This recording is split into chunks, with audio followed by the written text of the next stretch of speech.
Right then. What?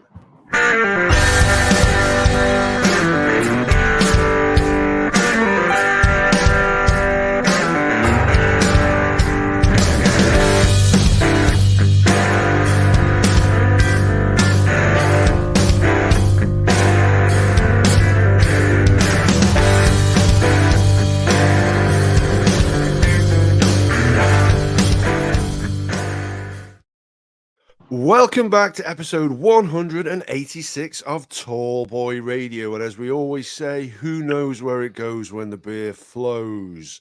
We're going to say welcome to the new countries that have started listening to us since the last time we sat down and recorded, which was early July. So hello, country number 58, Jordan, country 59, Austria, and number 60, who we added today, the Lebanon.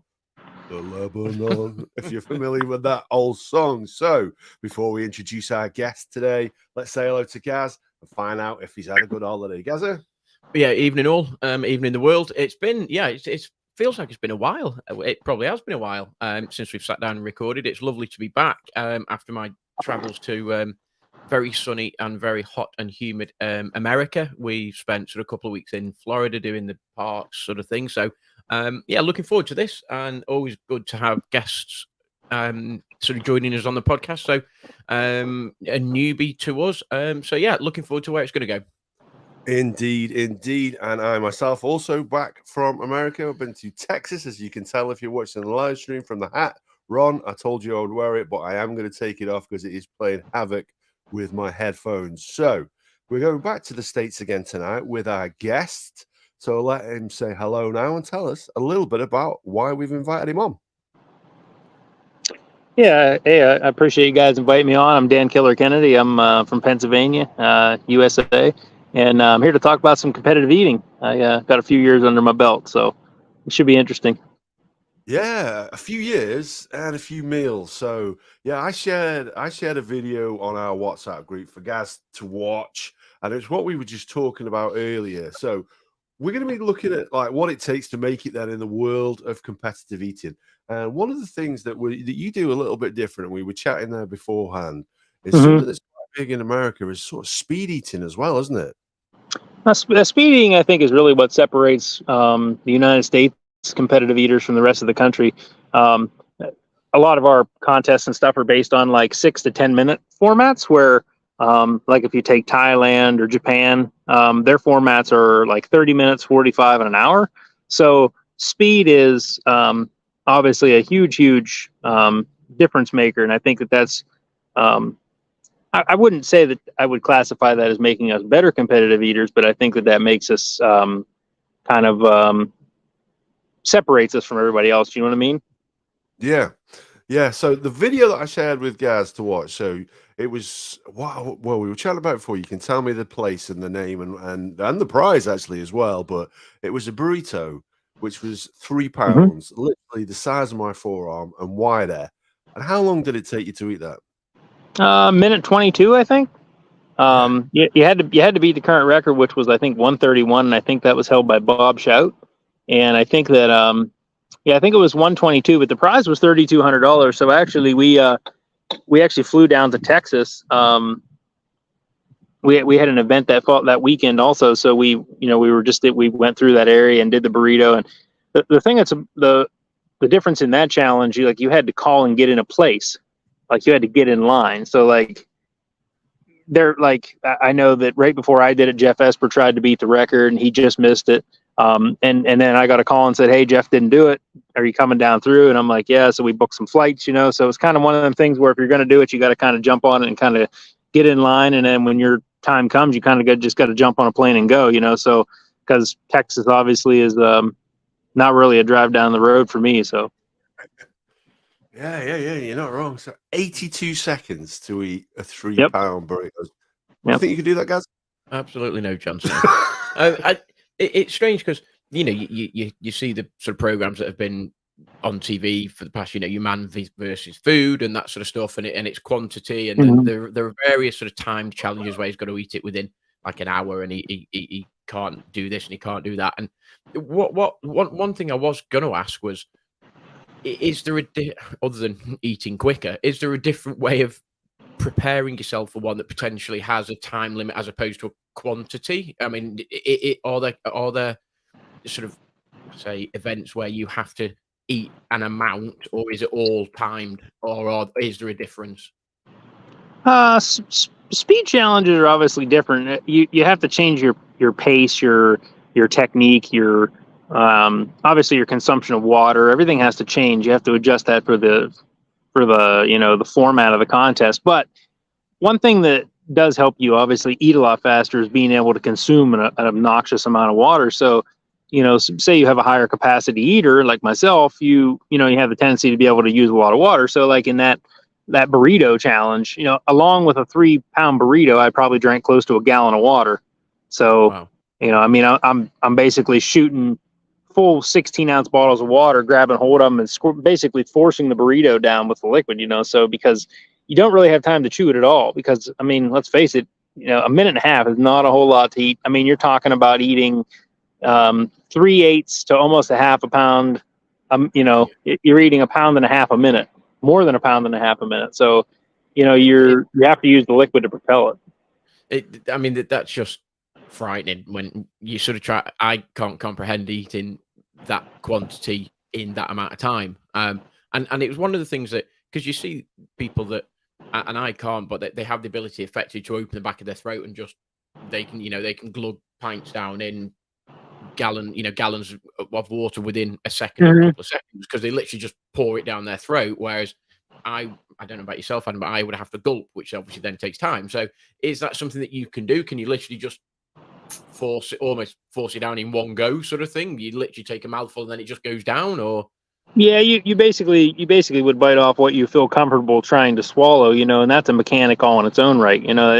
I think that's one of the biggest things that separates a person that can swallow a large amount and a person that has a hard time swallowing a large amount. One, obviously, your God-given throat size. Let's face it, people are tall, people are short, people, have size 12 shoes, some have 8. So the size of your throat has a lot to do with it too. If you can swallow a large amount, but the biggest difference in that is not being afraid to choke on something. A lot of people have that instant fear when they speed eat. They're like, I'm going to choke. But really, if you ever want to be a competitive speed eater and become one of the fastest in the world, you almost have to have absolutely no fear of ever choking in a contest. Molly Schuyler is an absolute perfect example of that. I've seen her swallow an entire McDonald's hamburger, without literally down the hatch in one shot. So, wow.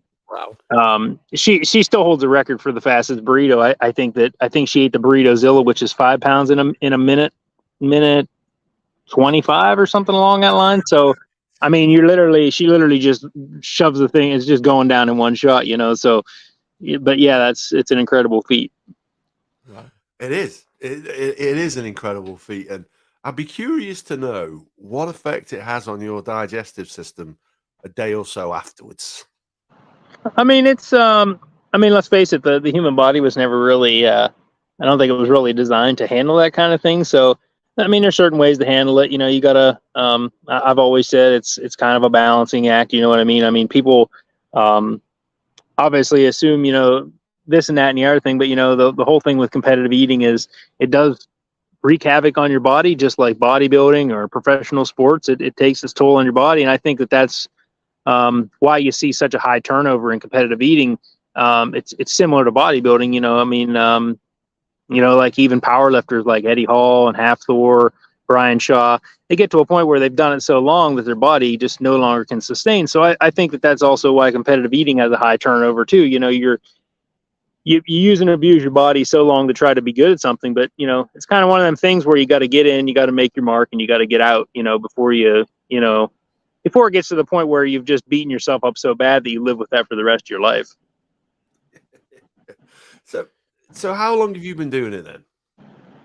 I think this is year 7. I started back in 2016. So this would be going on the 7th full year. But I never really, my first couple years, I really never traveled a lot. I did a little bit here and there, just kind of trying to get my feet wet, so, but I would say the last 4 to 5 years, I really, really went pretty hard over the course of traveling, at least 2 weekends a month. whether it be California, Florida, Tennessee, Texas, so Japan. We had the great privilege of being able to travel overseas, and what a great opportunity that was to go to Japan and be part of the Battle of the Big Eater, and something that went away back when I first started. And I was always like, man, that was one of the things I wanted to do so bad. And finally we got a call that it was coming back, and Molly and Todd and their show, they put all that together, and it was just a humbling experience to be able to get an opportunity to do that. Is this something that you do effectively full time? Do you have a job outside of competitive eating? Do you just travel around looking for events, or I mean, how regularly are the events? Yeah, competitive eating is a side deal for me. I have a full-time job. I own a auto collision shop. I've been doing that for 22 years. I started that basically right out of high school. When I was 18, I got into fixing up cars, and so yeah, I mean, as far as competitive eating, it's basically like a weekend thing. Like we'll leave on a Friday night, we might do a contest, we might hit a few challenges, and then fly home. Or sometimes like the corn dog contest we just did last month, that's something you have to be there for Friday and Saturday. So obviously I took a couple of days off of work and went out. But the offset for the body, like my primary business, I have to be making more going out of town than I'm willing to take 2 days off for. You know what I mean? So like if I can go to a contest and win $500. Yeah, well, the problem is I would miss 2 days of work and it cost me $200 to get there. I'm not really gaining anything, so I would opt to not go. Yeah, no, I get that, and it's a balancing act. I'm curious. You said straight out of school, college, you set up your own business, or you work for yourself. How did you actually get into it in the first place? And how did you first discover that you can A, eat vast quantities of food, and B, do it very, very quickly? Like, was it just something you went, oh, I'll just try shoving this down my throat and see how this works? How did you get into it? Well, actually, the funny story about the whole thing is at my highest weight, I actually weighed 400 pounds. So I was always a very, very big eater. I always could eat like I could eat all day long, and so I always had that appetite. But when it came to a point like in 20 late 14 going into 15, I kind of I had a daughter in her teenage years at the time. Kylie was growing up, and I was getting to the point where I was that dad sitting on the sidelines just watching and not, I wasn't part of it. I'm like, oh, I'm the dad that's out of shape, and I'm not, she's going to get into all these sports and I'm not going to be able to do it with her. And so not only for her, but for myself, mainly I decided it was time to make the change and get that weight off. And in 2015 into 16, in one calendar year, I lost 145 pounds. I went from 345 to 200. Wow. And I had, and I was in a Facebook group, and we had like a contest going on with weight loss, and it was, 60, 80, 100 people in it. I can't remember exactly.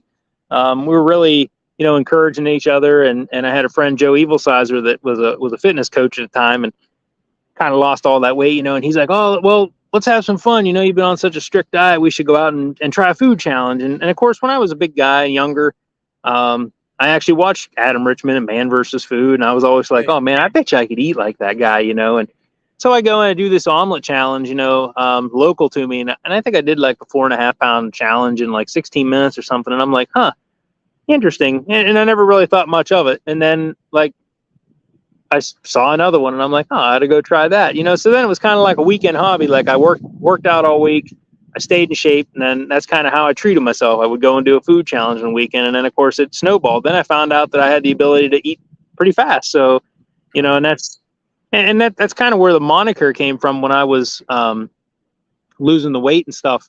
The one guy that was the quote unquote fitness guru in the group, he would always say, "Man, you're killing off the fat," and then I became Killer Kennedy. So I kind of just adapted that right into the now he's killing food. So.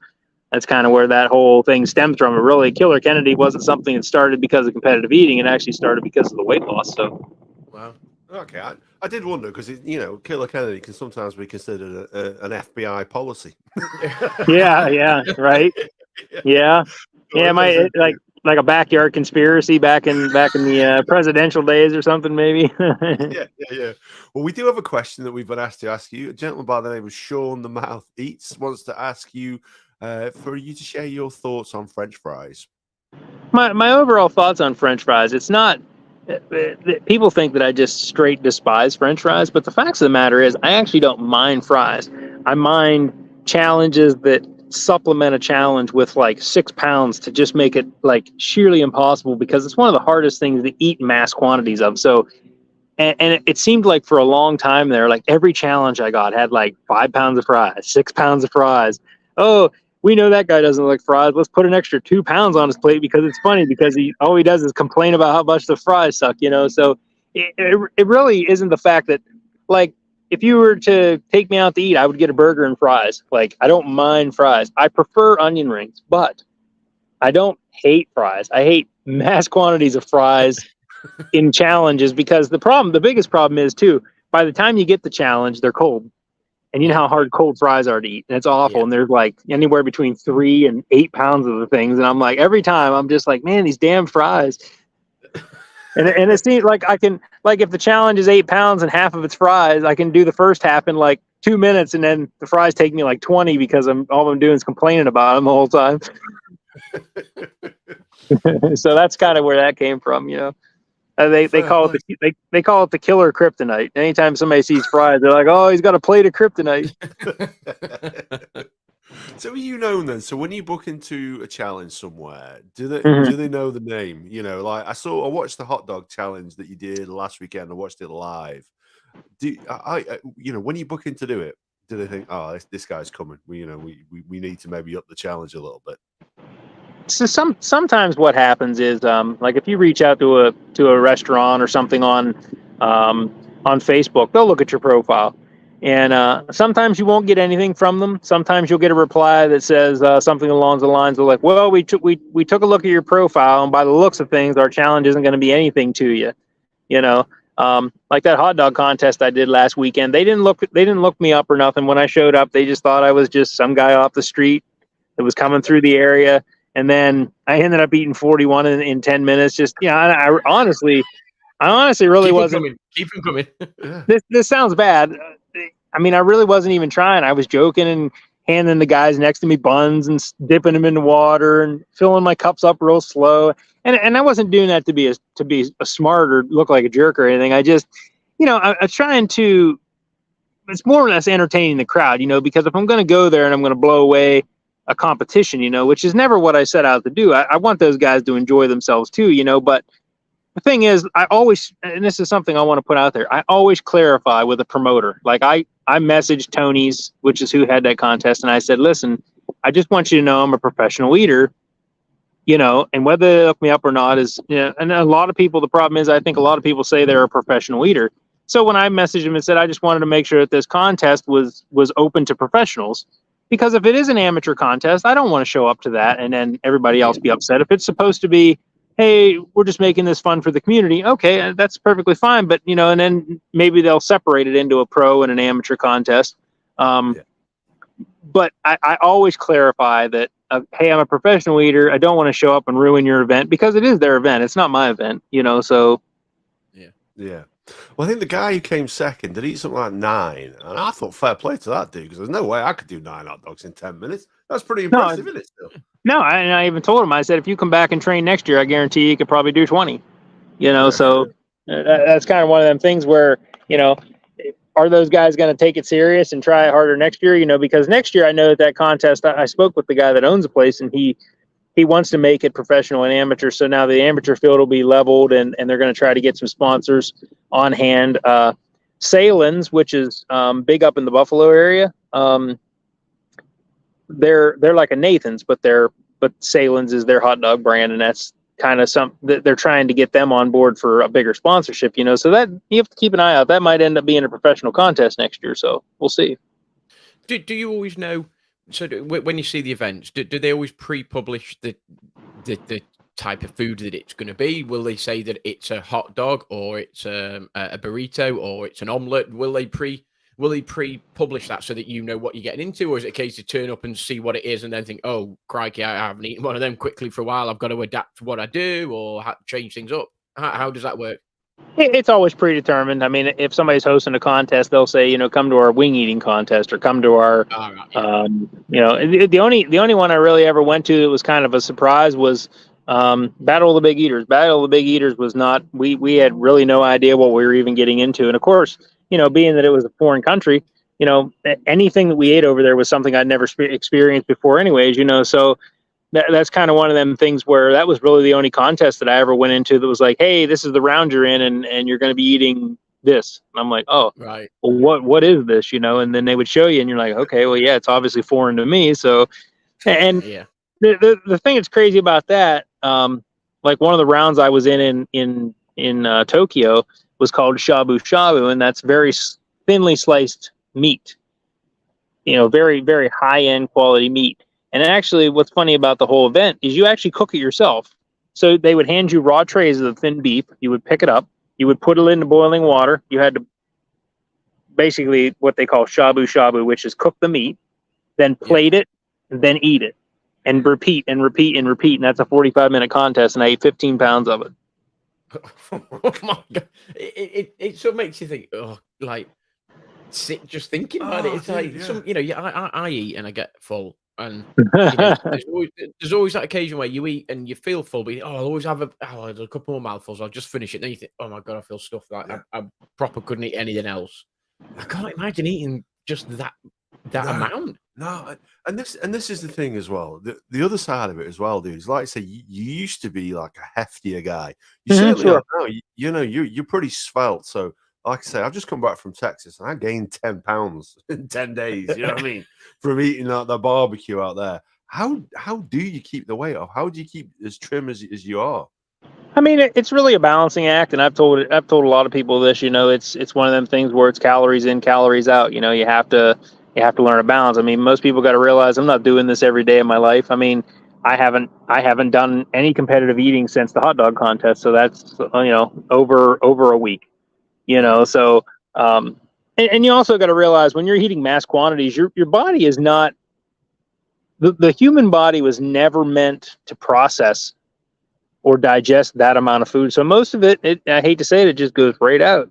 You know what I mean? I mean, it basically goes out faster than it came in, so it's one of the things, it's kind of like, and this isn't a stab or anything to anybody, but like if you ever watched the show 600 Pound Life, there's a reason why the people that are on that show can eat 10, 20, 30, 40,000 calories a day, and they're only gaining a pound a month, 2 pounds a month, because their body at a certain point doesn't even process it anymore because it's so overloaded. Like the human body, they say after 10,000 calories or 12,000 calories, the body doesn't even try to even do anything with it because it's in so much shock, so it's kind of like a balancing act, I would say, for the most part. When you sort of, and I'm sure there are times where you've perhaps been met with the challenge. And I mean, well, I'll ask you, I mean, is there ever a challenge that you haven't been able to complete in terms of a quantity where you've left a bit on the plate, think I literally can't eat that, or has that happened to you at all, or can you finish? Yeah, there have been a few challenges over my career that I haven't finished. And then what happened too was there were a couple that I wasn't able to finish back when I first started. They were just a little bit out of my wheelhouse. Now, could I finish them now? I'm sure I could, but a lot of them became defunct. And I think that, obviously over the whole world, how 2020, 2021, 2022 kind of went, and one, it ruined a lot of restaurants and things like that. There wasn't really a whole lot of places that made it out of that. There were a lot of restaurants that closed, and a couple of them, the ones that I can think of 4 offhand that I wasn't able to go back and beat again because the restaurants closed, so, and then there are some that I was able to go back and finally do, and still to this day, I'm like, well, I did go back and do it, but I still think I could do it faster, than I did even just for the redemption. So if I went back to do it again, the problem is, a lot of restaurants, like, me personally, I don't really like to go into restaurants 4 and 5 and 6 times, even if they would let you do the challenge. I kind of feel bad doing that because really, they know when you walk in the door that you're going to take their money. You're going to be giving away the food for free. So I never really like to.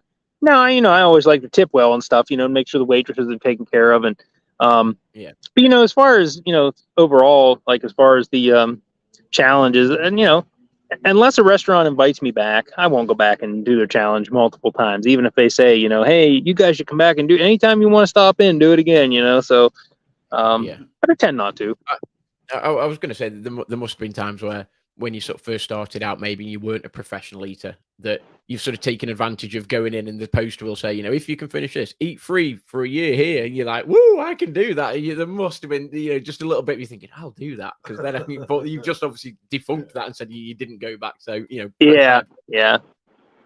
Yeah, I mean, when you're a little less known and it's a little bit more of a surprise element on that kind of stuff, it's a little bit funner to do it like that, but, obviously when you get looked up and you walk in the door and they're like, oh, blah, blah, blah, this, that, and the other thing, it's obviously a lot different. Well, as well as the speed side of it and the amount side of it, there's another side to competitive eating, and that's the heat, the spice. How are you with those kind of challenges? Terrible, absolutely terrible. not my thing. That's more of a Molly and Andrew Poole kind of thing. That's not my thing. If you've ever watched the jalapeno contest and you watch her, pardon the French, push my shit in because she's a million times better than that I'm ever going to be at that because she just handles it well. Same thing with Andy. If I was to go toe to toe with Andy in a spice challenge, there's no comparison. I don't handle the spice very well. I don't have a high tolerance for it. I never have. So, that's definitely never going to be my forte. Will I do them? Sure. Am I good at it? By any means, no. Because you see online, and I mean, I've never been to a live sort of spicy eating, sort of pepper eating contest or whatever. So, but you see it online, and you just think, crikey, on the Scoville scale, it's like so many million Scoville. And you're like, bloody hell, like a Naga chili is hot enough for me in a like really hot. And then you look at them eating bloody Reapers and all sorts of stuff, and you're like, crikey. Well, we did it on this podcast, didn't we? We had a few beers, and it was an episode we called Drunken Ramblings, and we ate some, was it Carolina Reaper nuts? Yeah. And, oh my God, we made a holy show of ourselves because we did not cope with it well at all. Was that like the was that the Death Nut Challenge or? Yeah, that's yeah. I some of them things like I know that Molly and Andy have done like me just smelling the stuff. I'm just like, yeah, no, I'm good. I'll watch. Yeah. Well, I was eating them. I'm getting stabbing pains in my gut, and I'm thinking, yeah, this cannot be good. No. It's strange because you go out and you think, oh, okay, I'll go out to the local curry house or whatever, and I'll have have a bit of a curry, and I don't mind a bit of spice, and it's nice. But then you get to the point where it gets so hot that actually you can't really just taste the food, and all you can taste is like it's hot, and you don't actually taste what you're eating. So to actually just munch on a pepper or whatever, it must be horrendous. You see them biting into it, and you're like, and you see them diving for the milk or whatever that they've got, and you just like, honestly. So, thanks. Diet Coke. Yeah, it's kind of one of them things where it's kind of one of those things where I think spicy challenges are more like just like taste like burning. It doesn't really taste like anything to me. One of the craziest things I ever witnessed in person was Molly and Andy did a challenge called the Hellfire Sub, and it was local to me, like 40 minutes away. I knew the owner, is a great guy. He says, I got something to challenge you guys. Nope, you guys are going to, if you do finish it, you're going to regret it, blah, blah, blah. So we go up there, and I know Andy did it, and I've never seen him like in as much agony and pain. And then Molly did it, and well, my honest opinion, I thought I was going to take her to the emergency room. It was so bad. I was like, you don't look good at all, And this thing, he like opens up. He has this stuff called Reaper dust, and he like takes all these Reapers and grounds it up into this fine like sugar grain pattern, like powder. And he opened the container, and it just so happened that the wind caught it the right way, and the entire restaurant got filled with this Reaper dust. And everybody, they got the doors open. People are coughing and running out of the building. And I'm like, yeah, that's going on the sandwich you're about to eat. Yeah, no, I'm good. I'm going to go ahead. I'm going to know. I'm like, no, that's okay. I'll watch, So I'm like standing there with like my shirt up over my thing. I'm like, all right, here we go, and yeah, but I mean, and those are the kind of things though, that like, I felt like I'm like, wow, this is actually dangerous. Like, yeah. But in the same regards, I'm thinking to myself, okay, well, I just watched this woman eat 50 Packy chips in a row. So this isn't going to be nothing to her. Molly sits there and eats 50 Packy chips, and I'm just like, I can't even lick the wrapper. I'm like, nope, Nope, it's not going to happen. So, but I'll never claim to be a spicy eater. I'm a quantity speed eater. I have absolutely no claims to being the hottest guy in America or the entire world for that, nor do I want it. Just go back to, obviously going back to sort of you starting off and when you, it might sound a bit strange, when you're eating, do you enjoy the food, or is it just a case of I can't think about the food, I've just literally got to get it down and the technique is just to eat it? Do you ever sit there and think, actually, maybe not the speed eating such, but maybe just the quantity? Do you think, actually, I'm really enjoying this? Or is it just a case of I'm just going to eat it? I would say that there's definitely times where the food is better than others. Right. And I only say that because I feel like the better the food, the easier it is to enjoy. Yeah. But in a sheer speed setting, you really don't even have time to taste it. It's more of just it's mindless eating. And I've always said the competitive eating is really, I think it's 60% mental, 40% physical. People say, "Oh no, that's not true." And I've been doing this long enough that I truly feel like my biggest hurdle when I went from, I would say, if you I guess it depends on who classifies me. Am I a good eater or am I an elite eater? I guess you have to determine. But I felt like my change from great eater to elite eater was when I learned that mental game. When I learned how to mentally control. There's two different things. There's physical fullness and there's mental fullness. And a lot of people let mental fullness shut them down way before they're physically filled. So I feel like once I finally learned that my mental fullness was completely different than my physical fullness, that's when I think my game went to the next level. Because right, so you might be able to help me and our listeners out here. I was always under the impression that if you shove a load of food down your stomach is probably full, or you feel like your stomach's full, but it sort of takes a while for that message to get your brain to tell you that you're full to stop eating. So then you just end up just almost gorging and you eat almost too much because there's a delay in actually your stomach processing what it is that you eat, and then your brain saying, right, I've literally not got to eat anymore because I'm full. And is that the case? Is that what you're on about in terms of actually physically how much you can eat, and then mentally you thinking that you're full and therefore don't eat anymore? Is that sort of what you're saying, or? Physically, I've always said, somebody always says, when do you know you're physically full? And I'll say, when it starts to come back out, then you know you're physically full. But if it's not fortunate, so if you're sick, so will you? Yeah, I mean, if you haven't brought it back up, and you could be able to stick more in there. If it's holding it, you can put more in.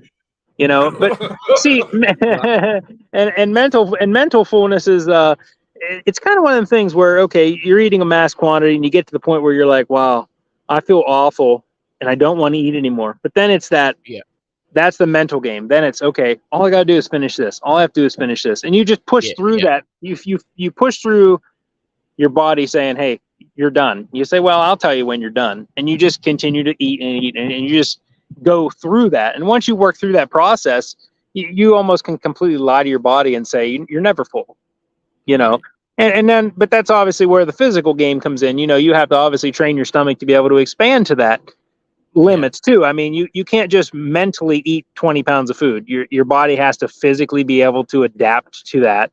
It has to be able to stretch out to that. It has to be able to move your internals around to be able to handle that amount, because when you start, obviously not many people can eat 20 pounds when they start out competitive eating. You have to work up to that, and you train your body. But it's like anything, every person has a natural limitation.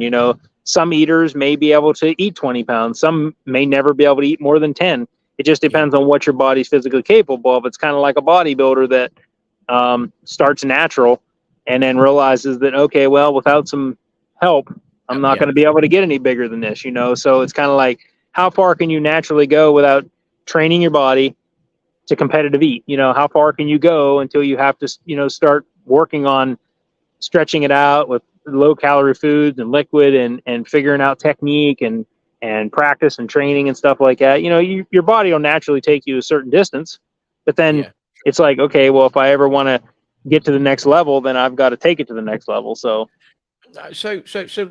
leading on from that then, and you've sort of mentioned a couple of aspects there. How do you train your body? How do you train your stomach to be able to expand? Because you use a bodybuilder analogy, and what happens is you start to lift slightly more progressive weights, and you get heavier, and you get heavier, and you get heavier. Is that the same with your eating? Do you just literally almost on a slow process, or is it a quick process in terms of you just increase the amount of food that you eat, and therefore your body gets used to? Is that how it works, or what are the techniques of training? You start out with low calorie foods and liquid training. Keep your electrolytes balanced. Obviously, if you overpack the stomach multiple times, eventually it starts to adjust to that limit. And I mean, the stomach is a muscle, and it'll expand to whatever your body's limitation is. So if you can, maybe you'll start out and you can consume maybe 6 pounds of liquid. And let's just use lettuce as an example. We use lettuce because that was the famous quote by Joey Chestnut one time. I use lettuce and water to stretch my stomach. Okay. So we'll base it off of that. Okay. You may start it out, you may be able to eat 6 pounds of lettuce and water and before you get uncomfortable. Then the next time you do it, you might eat 6 1/4. And you might get stuck at that. You might get stuck at that limit for a few weeks. And then all of a sudden, I can eat 6.5 pounds, and you basically just continue to stretch that stomach out until it gets to the point where it can rapidly expand to that because it's muscle memory. So if I know for a fact that my body's trained to 20 pounds, I can eat 20 pounds with no preparation. I know exactly how the body will react to it. I would have to say at my best capacity, I was, the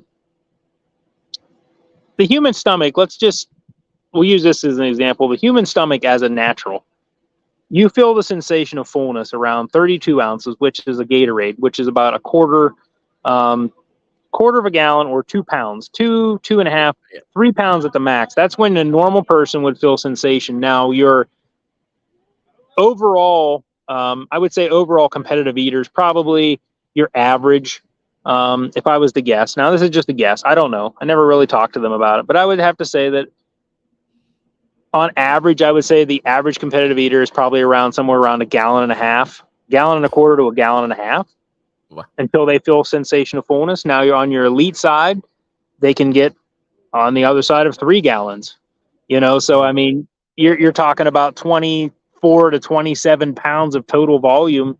And I know that there's at least, I would say in the United States, maybe 6 to 8 people that can do more than 3 gallons. So, that's kind of one of them things where it's, and you don't kiss and tell. Nobody knows where your capacity is at. People can speculate, and people can, I always tell people, they'll say, "Oh, you got to be above 2.5 gallons," and I always say, "Yeah, I'm somewhere between 1 and 4."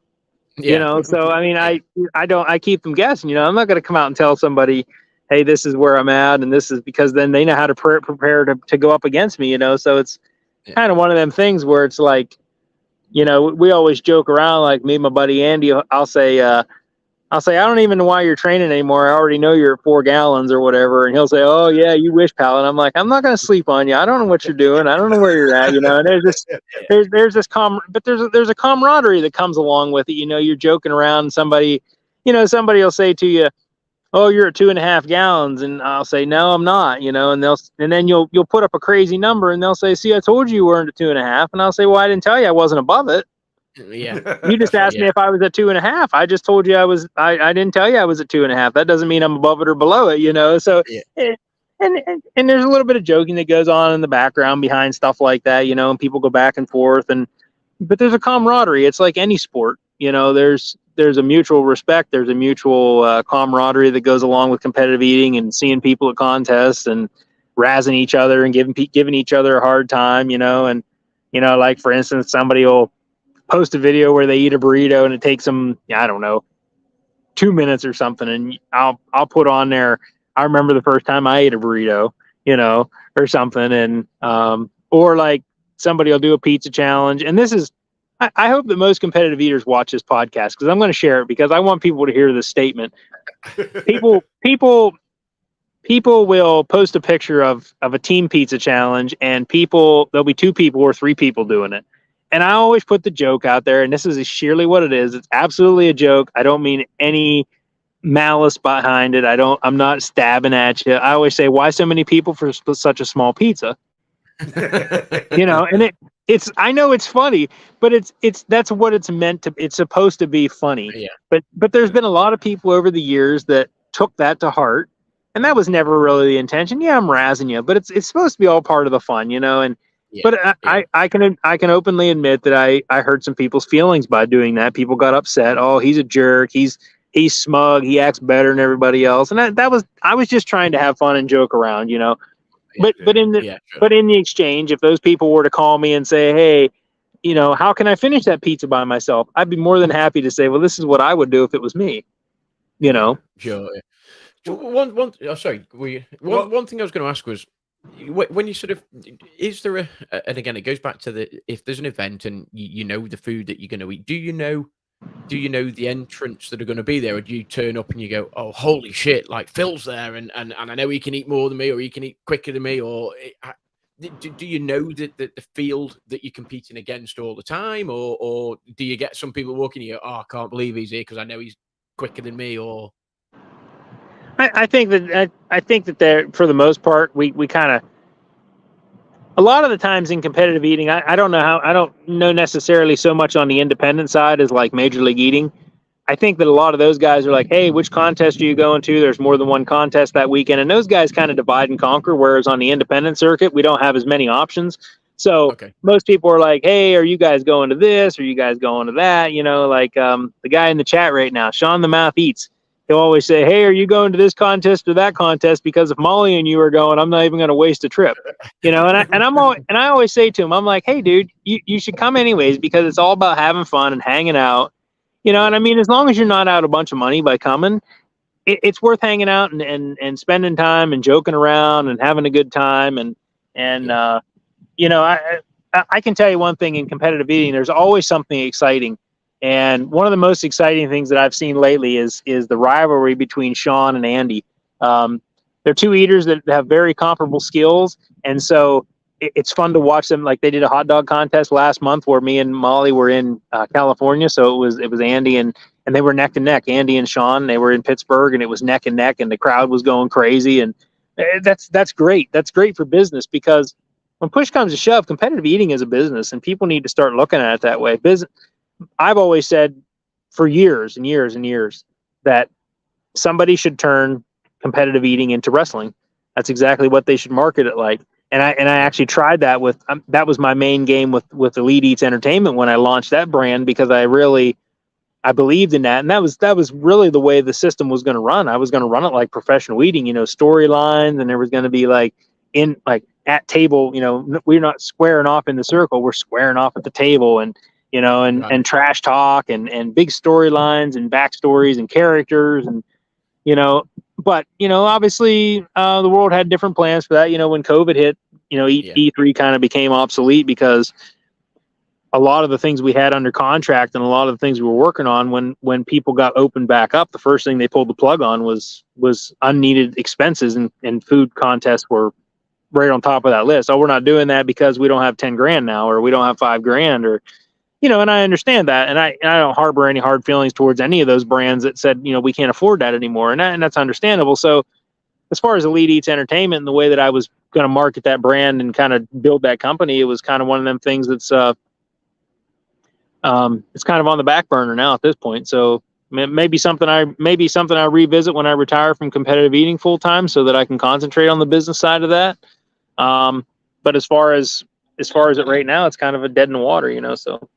So you mentioned the independent sort of professional eaters, and then you mentioned, did you say like there's like a pro league or something? So that there's two, are there like different circuits then, and how do you generate the, I suppose, the prize money? Is it companies? Is it obviously sponsorship? Is that how it works? And what's the difference between, when you mentioned that there's obviously an independent and then there's a separate entity? I can't remember what you said. Was it the pro league or whatever it was that you said?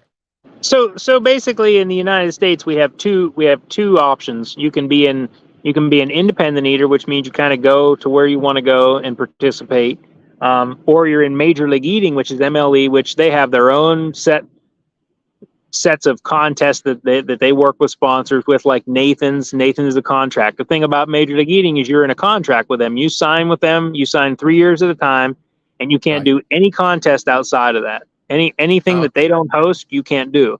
And independents can't. We can't show up at an MLE event and eat with them. So you have to. If you don't sign their contract, you can't do their contests, and you can't go against their eaters. But when you're in Major League Eating, you can't just go down to the Joe Schmo watermelon eating contest and eat in that, because then Major League Eating's upset because they didn't make any money off you. Right. So the MLE, the Major League Mhm. Eating. Yep. Do they give? How do they recruit the eaters? Do they offer retainers? Do they offer a basic? Is it like an extra salary? How do they recruit the eaters to become non-independent and to become MLE eaters?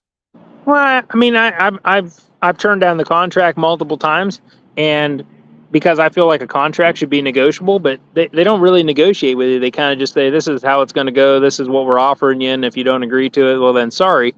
Right. But they're not paying their eaters to travel. They're not giving them. I mean, they may be getting extra opportunities, quote unquote, and that's great.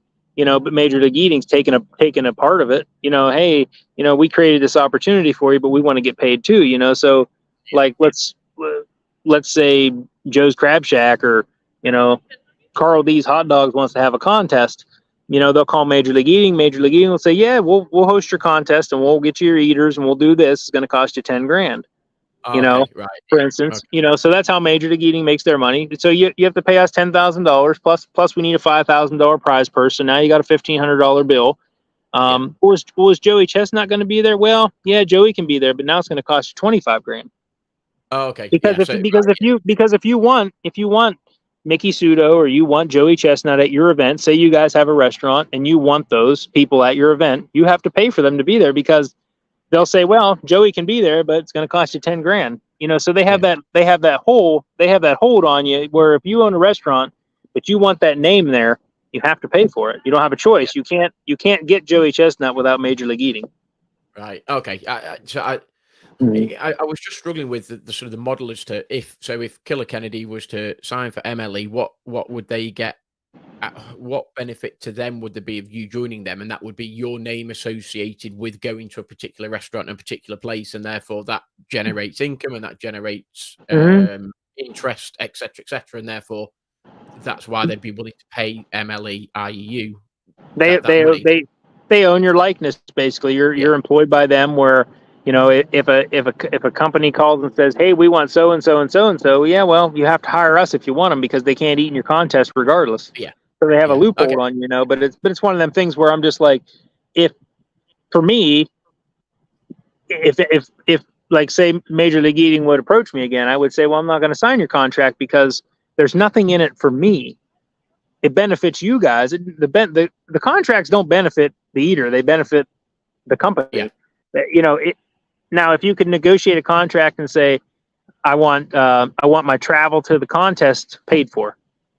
Okay, you're giving, like a lot of independent contests, they're paying our way. Like we did Tom's Donuts in Angola, Indiana back in April, and we got an appearance fee and we got some travel money. So that's one of the things where, okay, so now we don't have a bunch of out-of-pocket expense. So now when we go and win prize money, we're actually winning the prize money. We're not paying to eat in your contest and recouping some of our money. Yeah. So you're not winning $5,000, but it's actually cost you $4,000 to get there, and whatever it may be. So actually, you're only picking up £1,000. What you're doing is now you're saying, if we're going to win $5,000, actually that's $5,000 clear profit, and therefore that's in my pocket, and therefore that's worth my while going. Correct. Yep. Absolutely. Yeah. By all means, and that's just it's kind of like the last time that I turned down the contract when I was approached with it. I said, the problem is, I wrote back a rebuttal and I said, well, these are the changes I want to make to the contract. Well, we don't make any changes. And I said, well, I've been in business too long to know that a contract is based on changes, and it's based on an agreement. If I can't make changes to it, it's not a contract. That's not a contract. That's your rules. Yeah. You're not offering me anything. You're saying, sign this, we own you, that's it. And I always said, well, then I'm not in, and I said, don't approach me again until you're willing to negotiate stuff like that, because I'm never going to say yes. Right. No, you can see now why someone would want to remain independent. That doesn't sound like a benefit. It's one that benefits the company and not you guys. So why on earth would you want to do it unless I don't know, unless you want to get your name out there. So if you did want to get your name out there, you did want to get into the world of competitive eating. What's the best advice that you would give to somebody?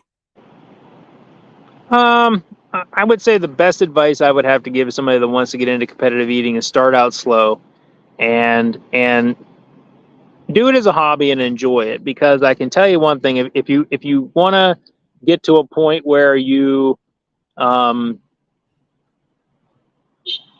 guess, quote unquote, want to get elite, if you want to get really good at something, it consumes a lot of your time. It consumes a lot of your, your. It's almost like going to the gym. You have to do it every day. You have to be dedicated to it. You have to keep getting better at it. You can't become stagnant at it. You can't, "Oh, I'm going to go to the gym today," and then you don't go for 4 days, and then "Oh, I'm going to go to the gym today," and so you can't train for competitive eating, stop for a month, and then decide, "Oh, I'm going to train again today for competitive eating because I want to get good at it." It's kind of one of them things where once you start, if you want to get to a certain level, you just got to continue until you achieve that. You know what I'm saying? So.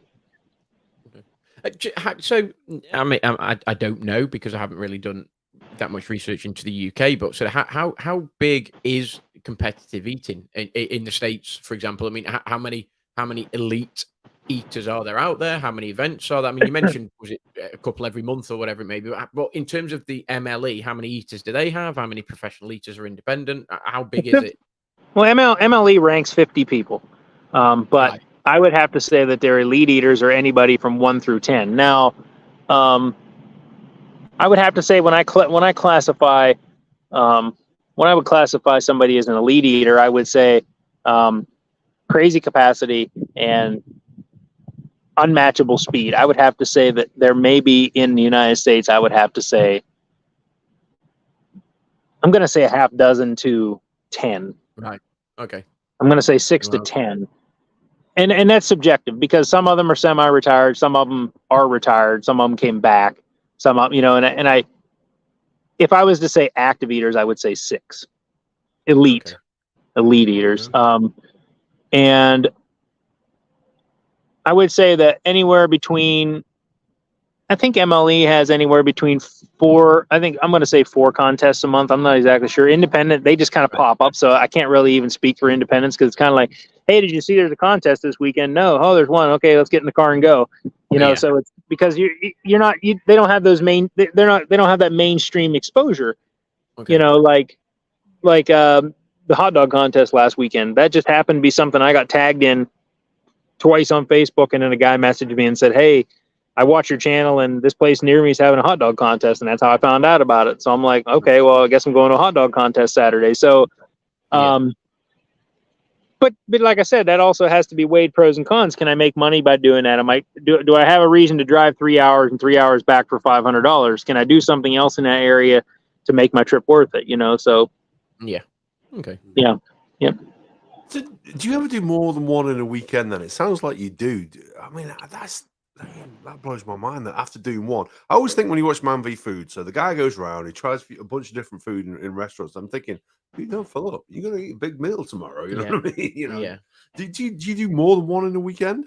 Oh yeah, absolutely. Yeah, if we're traveling, we try to do multiples. Yeah, and it puts a beating on your body. But like I said, you got to make the best of you have to make the best of your trip. You got to make YouTube content. You got to get videos. The thing that you got to realize, if you go into restaurants and you're doing challenges, most food challenges are anywhere between 3 and 6 pounds, and I could technically do 3 of those back to back.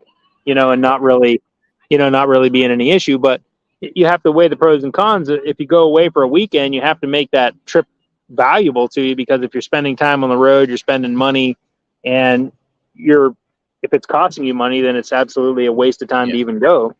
So after a contest, and particularly if you've had multiple contests either on the same day or through a weekend, this is going to sound a stupid question, but do you physically feel okay? Can you drive? Do you feel, can you still function as you would do normally, or do you need like a rest period, a recuperation period? Could you literally just have an eating contest, then jump in the car and drive and actually be not affected at all? Exhausted, completely exhausted.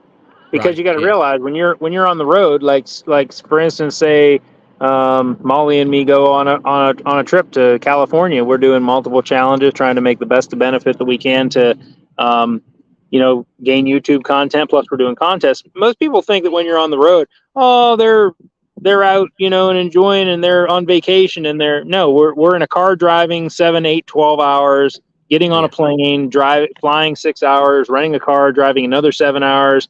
You fly back home, you get in the car, you drive back home. You're completely exhausted. I mean, they're not vacations by any means. They're usually, you run yourself ragged to, make a couple $100 to $1,000 and come back home and resume normal life. So. Wow. Well, and in a way, excuse my ignorance. In terms of you mentioned that you have sort of kids and stuff. Your home life. How do you ever take your family with you to make the weekend worthwhile? If you're going to a particular place, and actually we'll go to this place, and yes, I've got an eating contest, but we can also catch this park or this whatever it may be. Is that something that you do as a family? Or my daughter's grown and out of the house, okay. Yeah, so basically, when she was younger, she used to come with me on some of the adventures, but she's grown and out on her own. So I got 2 dogs to take care of, but they usually, I don't think they'd want to go on food challenge adventures. Is it not something that you ever think, Dad's really good at this? Do you not fancy getting involved in it? Or, is that a conversation you've ever had or they've ever had? I wouldn't have wanted Kylie to really. I mean, she had some fun with it a few times, but I would have never wanted her to really get full involved in that or want to become a competitive eater or anything like that. I always said, make some of yourself. So here's the question then. Once you're done with this podcast, you're getting to around about dinner time, as we call it here in the UK, over there in the States. You're going to grab yourself some queso, some chips, and a couple of tacos. Are you going to feel satiated after such a small meal? I don't really necessarily. You don't really eat to feel fullness. You eat to feel satisfied. You know what I mean? So the sensation of a fullness, if let's say, quote unquote, you're a high capacity eater, you're never going to feel that sensation of fullness on a quote unquote normal meal. So you're to feel fullness, I'm going to have to eat 20 pounds of food to feel full. So I'm not going to sit down and eat 20 pounds at every meal because I want to feel that sensation of fullness. It's all about that balance. Like I said, when push comes to shove, it's all about calories in and calories out and keeping that balance and, getting back to normal and just being satisfied with your daily diet. So do you, again, might sound a silly question. Do you feel hungry if you were just to have a couple of tacos for an evening meal or what, what I would call a regular normal sized meal? After eating that, do you still feel hungry? No, not really. No, I'm completely satisfied with a normal diet. My normal diet consists of 22 to 2,500 calories a day. So, I mean, and my body's become accustomed to that. So if I stay consistent with that, I never really feel hungry or, like, is there, are there times where I'm like, man, I just want to go eat a large pizza because I'm hungry? Sure. But I think everybody does that. I don't think that's. I was going to say, I'm not a competitive eater. And I think that sometimes they got like an absolutely wolf down a huge pizza. For us, it'd be like a 12, 16 inch or whatever. You're talking like a truck load size pizza or whatever. But yeah, every now and then you get that. Don't you think, God, I'm hungry, I could eat a horse sort of thing? Well, one of the things this guy's done as well, he's taken on the whole menu of Domino's. Yeah, McDonald's, the 1, 2, 3 value menu. I ate that one time. I actually doubled it and ate it. I ate it twice. I ate it twice, but I will admit, full disclosure, when the camera cut, it wasn't pretty. Yeah. And was that supersized or was that just regular size? Oh, they actually don't offer supersize anymore in America. They deemed it unhealthy, and I'm like, does unsupersizing this entire menu item, eating the entire menu twice, does it matter if I supersize it at this point because it's already got like 17,000 calories in it? Oh my god! Yeah, for absolute clarity, you didn't need to supersize it because he's eating the whole lot. Yeah. It was supersized in a natural case. Yeah. That is incredible. Well, you guys, you guys in the UK, you do have one of the biggest competitive eating channels right there. Beard Meats Food has one of the largest food channels. Right now, his channel has gone through the roof. His followers are just, climbing on top of each other, and his views for videos. He's got that market cornered. So I got a passport now, and there's still in the back of my mind. I'd love to travel to the UK. I know that Molly and myself have discussed that a few times, and trying to hook up with Beard while we're over there. And you know, I think it'd be a great opportunity. I've never been to the UK, and I'd love to get over there at some point in time. If you ever do that, you know, if you drop us a message, drop us an email, what have you, we'll come over. We'll come watch you eat some food. We might have a sample of some as well. We'll have fries and a Coke Yeah. maybe on the side while we watch. But yeah, we'd love to be a part of The that. thing, obviously, the thing with the UK is that, you know, from effectively from top to bottom, from the top of Scotland to the bottom of England, it's sort of 7 or 8 hours. You know, that's Tops. you know, that's about it. So wherever you are in the UK, it's probably only going to be 3 or 4 hours from where you are. So that's fine. You guys could share a pizza, and then I can say, why 2 guys for such a small pizza? Absolutely, Absolutely, you can definitely do But- that. But adding clarity, and go back to the part in the podcast where I said I always told all the eaters I meant no offense by that. It was always supposed to just be funny. We'll Wasn't only really- take in jest, you I know. promise. People took offense to it, and I understand that, but it was always meant to just be a joke. No. And the thing is, as well, like when you said that as well, I did watch a video of yourself and Molly taking on a pizza challenge, which was supposed to be a team challenge, and you guys did a full pizza each and finished it. So you know what I mean? It's mind blowing. It is mind blowing. Yeah. And we're around about the hour mark now, which is normally where we bring it to a close. So first of all, we need to thank you for your time today, because I've learned a lot, dude. Have you learned a lot? Yeah, absolutely. Like eye-opening, but I love this episode. It's been brilliant. Absolutely. Absolutely. So have you got any final thoughts you want to close out with and leave a message for our listeners? Nah, the only thing I'd like to say is I appreciate you guys' time, and if you guys ever need anything or we get over there, I'd love to meet up and, maybe do something else over there. And I encourage all your, all your listeners to get on YouTube and check us out. You know, I got Killer Kennedy and, all the other eaters. I got Molly linked on there, and I got Darren, I got Andy, I have all kinds of people listed on there. Make sure you go on there and check those guys out, and sub to their channel and follow us. And like I said, I appreciate the opportunity. Oh no, we appreciate you spending your time as well with us tonight. We really, really do. So, and also we need to say thank you to Sean, who sent us many comments as well tonight. Most of which he's been backing you up exactly what you've said. The last comment he made was about competitive eaters, and it is mostly for fun and they love the sport. And even if they lose, that there is a great camaraderie. So that it's been fantastic. Mm-hmm. Sure. So, did you want to share your YouTube channel then with our listeners so they know exactly where to find you? Yeah, just go on YouTube and type in Dan Kennedy Killer. You can type in just Killer Kennedy, Dan Kennedy. It'll all pop right up on there for you. Indeed, and we'll stick a link in there for you. So, if you'd like to say goodbye. Yep, I appreciate it, guys. Thanks so much. Cool. Gaza? Yeah, it's eye-opening actually, this episode, and I always look forward to learning about new things, having new guests on, sort of broadening horizons and stuff. Thoroughly enjoyed it. It's been great to record, obviously after a little bit of a hiatus sort of thing. We're both back in the UK now, which is great.